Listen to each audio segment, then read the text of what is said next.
July 2025. Please take note of the emergency procedures and ensure that your mobile devices are on silent. We'll now open with our karakia. Please feel free to join in. Mi noi tātou. Whakataka te hau ki te uru, whakataka te hau ki te tonga, kia mā kina ki uta, kia mā taratara ki tai. E hiaki ana te atakura, he tio, he hoka, he hauhu, tihei, mauri ora. Moving on to our apologies, just noting we've got Deputy Mayor Lewis online, and we've received an apologies for lateness from Councillor Brown. Do I have a seconder? Thank you, Councillor Shaw. All in favour say aye. Perfect, I declare that carried. We're moving on to item 3, public comment. I want to welcome up James Scott, who's the chair of Electrify the Hutt, for his presentation.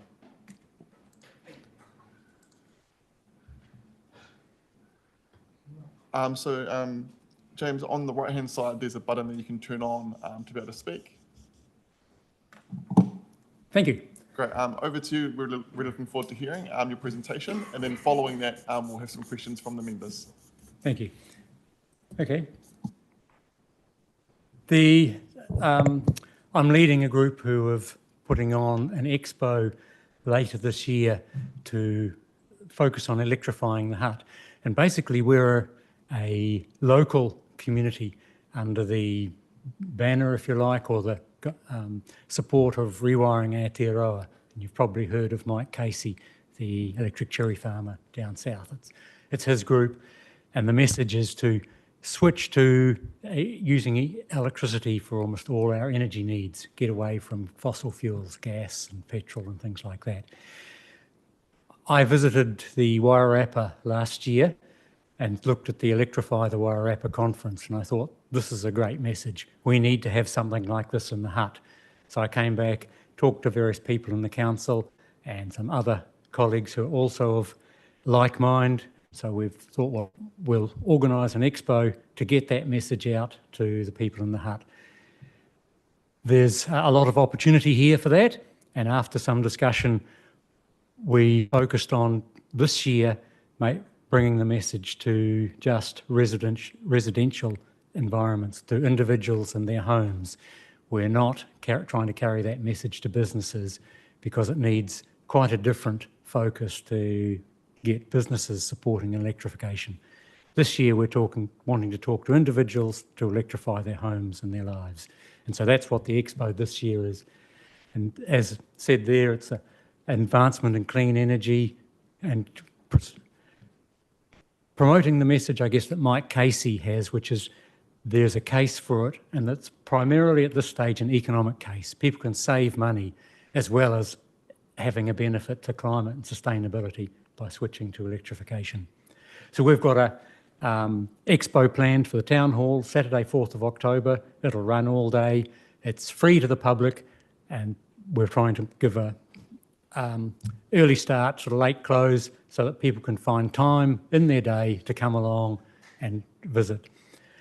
We've, as it turns out, having a second event running alongside that, and that is on the Friday night beforehand, we're going to host a social function for the exhibitors and for community and industry leaders driving the electrification transition.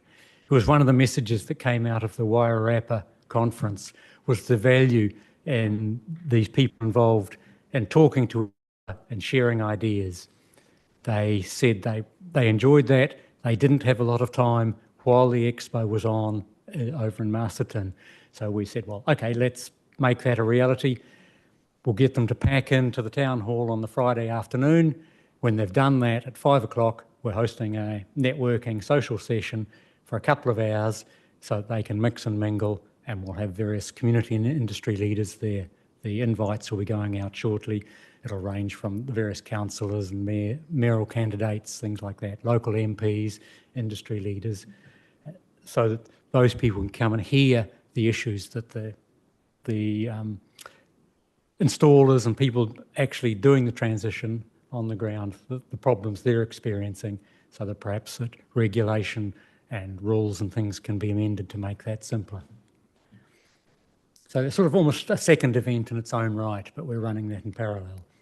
So how are we today? We've got the town hall booked, we've got funding secured, and I wish to acknowledge the generous support of the Hutt City Council here. The Community Climate Action Fund have granted us about $11,000, which covers the hire of the town hall and the Friday night social function and various other bits around that. We're doing a lot of promotion via social media. We've got a couple of posts going out every week, and we're looking to ramp that up as we get more specific information about exhibitors and things that are happening around that.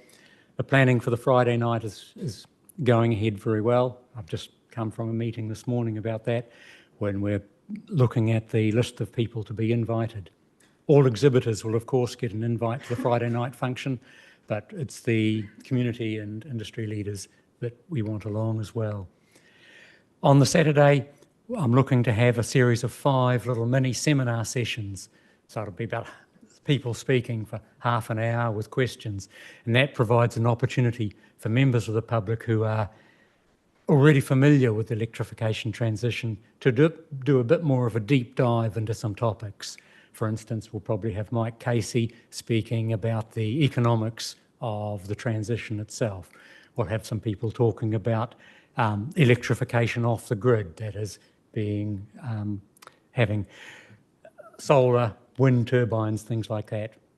So to get away from, or for cope for people who want to go right off the grid. And at the moment, we are seeking exhibitors for the event. That's proving a little more problematic than we had hoped.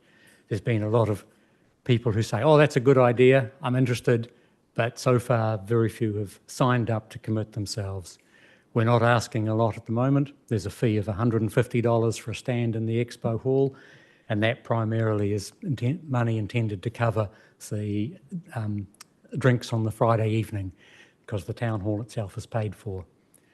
The expo is not a sales expo like some of the ones that are held perhaps in the stadium in Wellington, so we can't promise exhibitors that they're going to make lots of sales, and that might be a negative. The exhibitors themselves, many of them are under pressure as a business, and they are looking carefully at where they commit themselves. Though there's no cash outlay, I guess they do have staff time for a day to come here and be there answering questions from the public. It's an education event is primarily what this expo is about. Funding secured, I mentioned 11,000 from the council, thank you. We've got a $5,000 grant from Rewiring Aotearoa, and that goes for a couple of things. One is some publicity and some funding to do what is essentially an exit survey, so that we can survey people who come to the expo to find out, did they get the information they were seeking? How valuable was it? Because Rewiring Aotearoa are keen to know how useful these kind of events that their local communities fund are. And we're looking for a whole lot of money from the principal sponsor. We're trying to get Wellington Electricity across the line. Wouldn't say they're playing hardball, they're just not coming back through with the money yet, but we'll keep working on them. Greg Skelton is very keen to be involved, but he's got his hands full with a lot of things. I've just today had confirmation from another business in town here, 7 Electrical, that they are willing to sponsor the drink for the Friday night version, so that's covered with that, so that's good. Yeah, well, I suppose that's where we're at now. Progress. We're on track. We're confident we'll be there. Our target at the moment is to get the exhibitors. We want a full range of businesses that are involved in the electrification transition, so that we can provide that educational experience for people that want to find out about electrification of their homes and their lives. Are there any questions? Again, thank you, James, for the presentation. The floor's open for members. I've got Councillor Mitchell, Councillor Brown, Councillor Edwards, Councillor Shaw. Thank you. Just aside from the event itself, although I do look forward to it, I just wondered if your organisation had a view on what would be the most impactful things that central and local government could do to encourage people to transition to electric. One of them, I believe, is underway right at the moment, and that's the RAS, the support through rates to allow people to meet the upfront costs, the capital costs of putting solar panels on their homes. It's something we're very much aware of, is that the transition provides benefit, primarily economic benefit of savings, and that benefit's only available to people who have resources at the moment. We are very anxious that we find ways that for parts of the community that don't have those same resources can also get that benefit, and we want to explore that too. Councillor Brown? I just saw those two funding groups. Did you get any funding from ECA? No. We have talked with ECA. They have had their funding chopped substantially from government, and while they're able to participate, they'll probably have a stand there. They weren't in a position to offer us any funding. Moral support, yes. Practical support, no. But we welcome their involvement too, because they're a long-term player in this, and they will be coming through with ideas. Rewiring Aotearoa is engaging with them at a level above the level we do, and that's primarily where their focus will be. Councillor Edwards? Yeah, thanks for the presentation, James, and this might be well outside your realm, and certainly I'm not really up to speed on some of the aspects of this, but I was very disappointed and surprised to read the comments of the Meridian boss recently in the press in regards to solar power and how he wouldn't. I mean, he's got an electric car, electric scooter and electric everything else, but he wouldn't put panels in because of current buyback. Right. Is your group looking for change on that front from the government to put pressure on power companies, or what needs to do to change that equation? Well, we are. I mean, I don't think we're in a position to do that because this is the realm that Rewiring Aotearoa is working in. You would have seen, if you saw the comments from him, you may have also seen the response from Mike Casey of Rewiring Aotearoa, who essentially tore his arguments to thread and ultimately said he hasn't got a clue what he's talking about. And that's been endorsed on the social media things quite a lot. Yes. Now, Councillor Shaw.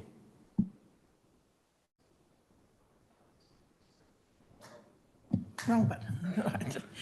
Right. Thanks for this, James. I think it's a really useful sort of thing to be doing for our local residents, and really appreciate your efforts. I think my question's already been partly answered, but do you also lobby the government? Are you an organisation that consistently lobbies as well? We're a local organisation promoted to bringing the electrification message to Lower Hutt itself. That said, last week I had a meeting with Scott Simpson in Wellington, and because he was interested in what we're doing.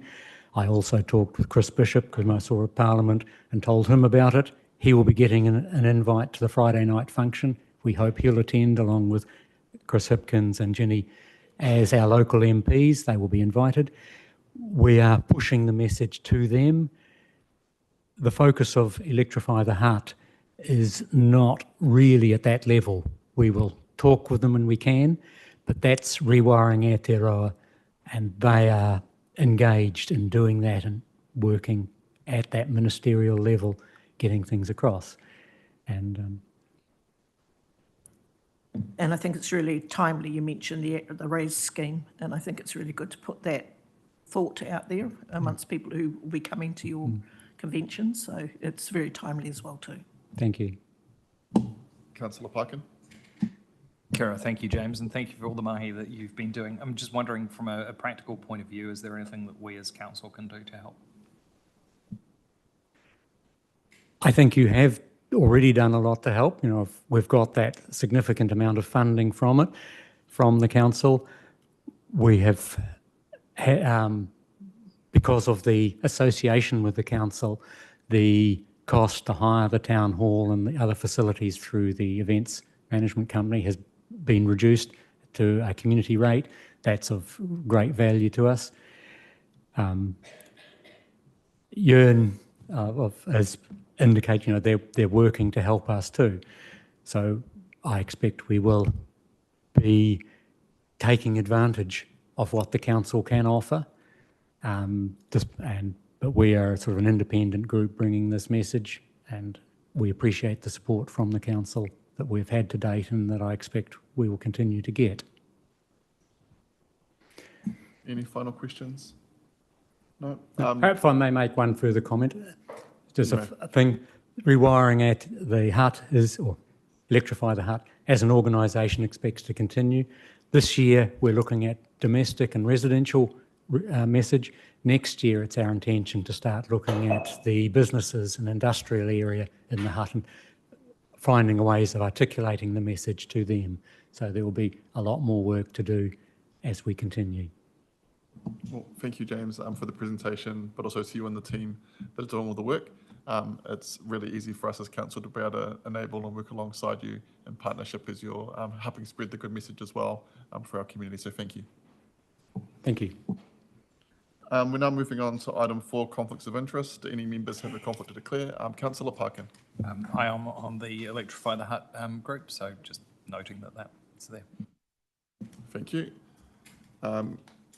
Any other conflicts? No. Now moving on to item 5, the update of council's climate change work, page 7. Miriam, welcome up to the table. If there's anything additional to add or new information to the report, please do so, then we'll open up for questions.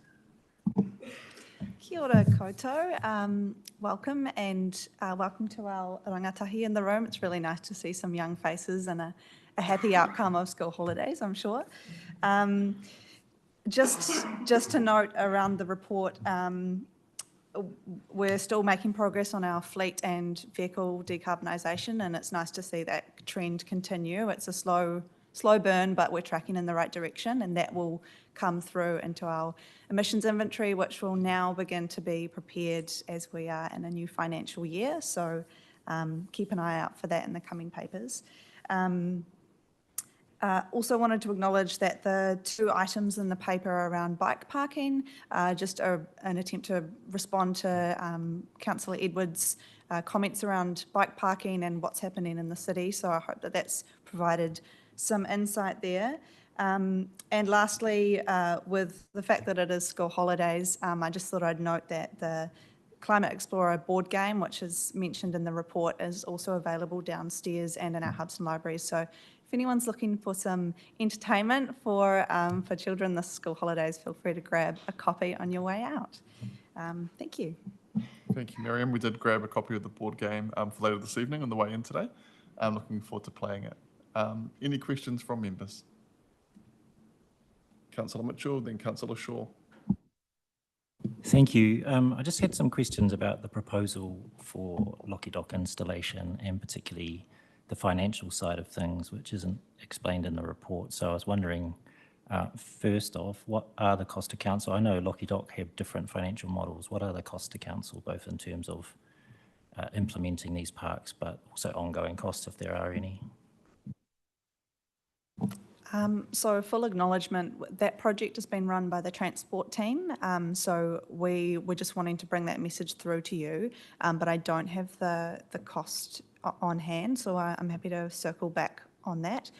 My understanding is that there are generally 2 different funding types that Locky Dock will approach, and that can be when there is a screen available, part of the revenue is through selling advertising on that screen. And so sometimes it can be that the Locky Dock installation is free if a screen is there, but I don't have an understanding on the cost if there is no screen, which there is a hybrid approach in those 5 sites. So I'd have to circle back. Thank you. If you could do that, that would be great. The other question I had was about the Low Carbon Acceleration Fund, just noting that 2 of the 3 organisations funded in the second round were repeat fundees, and what might be done in future to expand the reach of that fund. Noting that one of them's a school, are we communicating to all schools in Lower Hutt and letting them know about this opportunity? Thank you for that question. So there was a lot of discussion in the panel this time round about whether or not it's appropriate to fund the same organisation twice. And I think where the panel landed was that there was comfort in, they were comfortable with providing secondary funding for the same organisation, provided that they were showing progress in their decarbonisation journey. So for both of the applicants, they came in at round one and applied for a specific project, and then they have come back, they've evolved their journey in decarbonising, and they've set their sight on a new project to continue that journey. And so they felt that because it's not asking for the same money for the same project each time, there's an evolution of that decarbonisation, that there was a comfort there. Yeah, that's essentially where we landed. The second question around, are we engaging with multiple schools? Yes, emails have been sent out to many schools in Lower Hutt. The issue, or the learning from this is sending out of emails, is that schools are really under-resourced generally, and a lot of the email addresses that we have on hand are general email addresses, like a info@ or a reception type email address, and we're not confident that that email is getting through to the right people within the schools that have the ability to make decisions about funding. For example, facilities managers that might be at the school. So we are doing some work to try and ensure that we're getting the right contact at the school, so that there could be a bit more action and a bit more reach. And I'll add a little bit on in the panel discussion as well. The journey and the decarbonisation kind of funding, as Mem's already added, were two different applications. One of the discussions we had around the recipients of funding, both from the first round and second round, is them hosting their sector of the community to show their progress. So in case of the school, them hosting the school community. And so rather than it being in council speak, like it's coming from the same people in the same tone, the same information, and they know their own options for getting co-funding. When us as council may not know all of the funding opportunities that schools can tap into. And so the more rounds that we go through over time, the more of those sectors will be talking to their peers and sharing those examples of both how to receive co-funding, but also how to go through the application process and demonstrate what is actually doable as well. And so the desire from the panel is very much to have a greater reach, but a lot of that's going to come from those exemplars being well communicated by those recipients, but also from council as well, and investing in time, whether that be into video or photos, but making sure those stories are told really well. Councillor Shaw. Yeah, just very quickly on that, I think it'd be really useful to know who those champions are in each of the schools. A direct approach, I think, would make a big difference. But as you say, it's a responsibility we all have to bear. Just a quick question on the Locky Docks, and it's really great to see that fiver coming in. Was there any consultation done with the likes of Hutt City Cycle Network and other biking groups for where these were to be placed?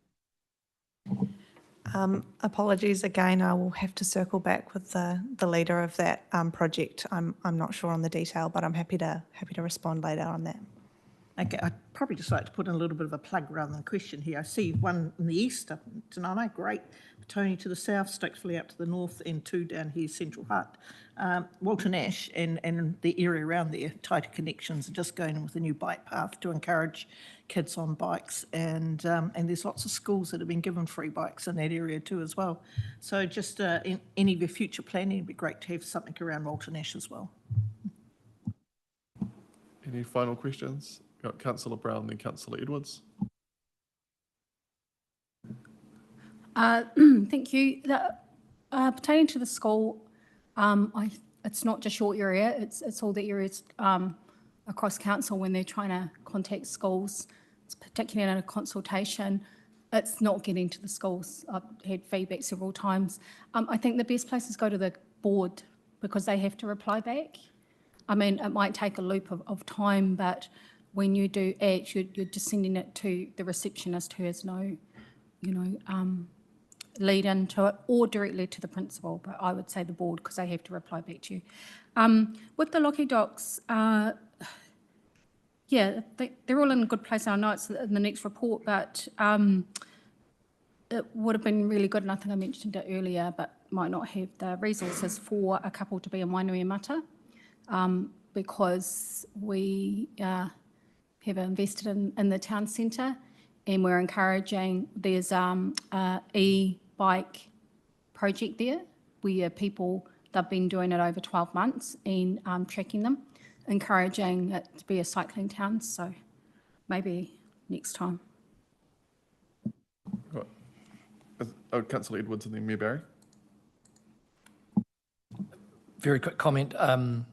Micromobility is on the agenda at tomorrow's infrastructure meeting. I could either ask Paul to give some quick comment on the finances of it, or it sounds like it might be worthwhile for this to be a report to the following INR with, talk of other locations. And my question part of it was, I'm very grateful to see this information, really good report, and really pleased to see this happening. But the one I was particularly interested in was bike parking at Western Hutt Station for when Melling Station closes, and encouraging people to leave their cars and bike down to that station. But that sounds like it's also a question for traffic rather than, yeah, okay. Mayor Barry. Kind of leans on to what Councillor Edwards was just saying. I have had a brief on the Lockyer Docks installation and the plan for that, and Wainuata certainly is on a longer list as well. But there'll be no stress for the team to bring that back, or even to be able to give a verbal report, I suspect, given all that information is at hand, including the cost as well, because there was a cost involved. Thank you for that information. I'm now going to move the recommendations on page 7 that we're noting the report and the updates included. Do I have a seconder? Thank you, Councillor Parkin. Any discussion? I then put the motion. All in favour say aye. Those opposed say no. I declare that carried. We're now moving on to page 21 for the update on waste and resource recovery matters. Welcome you into the table. Anything additional to add, Ewan, before we open for questions? Thank you, Mr. Chair. Just briefly drawing your attention to the dashboard, which is an appendix to that paper, noting that 3 or 4 of those projects are now complete. So I'm just emphasizing the point that we're not just reporting on these projects and they're forever in progress, but we're also completing some of this work. And one of them is the EV charging hub at the Silverstream landfill, which we're now working with Waste Management to actually get some electric yellow gear there. So that's the equipment to actually operate at the landfill. And then just a further comment on the battery recycling rollout. So I'm expecting that to be available in the hubs and, well, the initial rollout part in the next 3 to 6 weeks. Thank you, Ewan. Questions from members? Councillor Mitchell, then Councillor Shaw. Yeah, just a couple of quick ones. Great to see the battery recycling service being rolled out at community hubs. The presentation we had from Eastbourne Community Board also talked about other non-curbside recycling materials, lids and Tetra Paks and various other things. Do we have any intention to spread those across our community facilities as well? Not at this stage. So there are some existing locations for lids and soft plastics materials, but it's not currently a focus area for us, mainly because there's already existing locations that do take that material. And also secondly, with regard to lids in particular, it is a relatively minor waste stream in relation to the much bigger waste streams that we are focusing on, whether that's soil and resource recovery, that soil and aggregate facility that we're trying to get off the ground at Silverstream, or the trial with EDL, for example, looking at asbestos material. Just a question on another topic, and thank you for including our local action plan as an appendix, and great to see all the progress that's being made there. As you're aware, I sit on the joint committee for the WMMP, and Upper Hutt City Council just recently decided again not to introduce curbside recycling in their city. So I was wondering if you could just speak to, in terms of the regional plan, what are some of the biggest risks at this point in time of things that might not progress? The risks of not progressing in terms of regional actions, or the impact of that decision on other councils or? I think, we made a joint plan and committed to local actions and to achieve joint targets. So I guess my question about risk is, are there any particular targets that are in risk because of decisions councils are making? Okay. Difficult to say per se whether that particular decision has impacted the ability to achieve our target, but in a general sense, it's not helpful. Let's put it that way. The key targets in the WMMP are around reduction of organic waste, not just reducing waste per se. So the Upper Hutt's decision not pursue curbside recycling service that's council operated that wouldn't affect the organic targets, for example, right? But the decision not to implement a curbside service also effectively implies that, at least for the foreseeable future, they wouldn't be rolling out a food and green organics collection service, and that has impacts on the ability to achieve that target. So there are impacts of council decisions that ultimately have an impact on our ability to achieve regional targets. To what degree depends on what target we're talking about. Difficult to quantify, though, if that's what you are looking for. Yeah, and sorry, I just used the Upper Hutt decision as an example. My question was a bit more general across the region. How are things tracking? But I guess it's a bit of a wait and see. Yeah, just circling back to the, my apologies, the food and green organics collection service that, we're still investigating, including for Lower Hutt and Wellington City. If that service were not to go ahead, then there is no doubt that we wouldn't be able to achieve the organic reduction target that's in the current WMMP. And that's purely due to the fact that the volumes we're talking about for Lower Hutt and Wellington are very significant, even if everyone else did something in that respect, which they're currently not, because everyone's waiting for that processing solution to take place, to be established, shall I say. Councillor Shaw. Thanks for the report, Ewan. And it's really good to see the battery recycling progressing at our community hubs.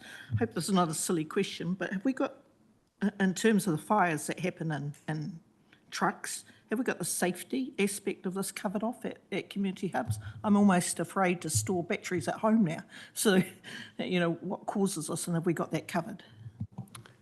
Yeah, that's a good question. So for the battery recycling rollout, we've actually gone through quite a robust exercise to look at the various services that are being offered from 3 or 4 different providers. We have, in this case, selected Phoenix, and they have a collection container that has, some mitigation and safety measures built in. So an alert system that alerts if there is a problem or if there's a runaway event. So there are some safety measures built in.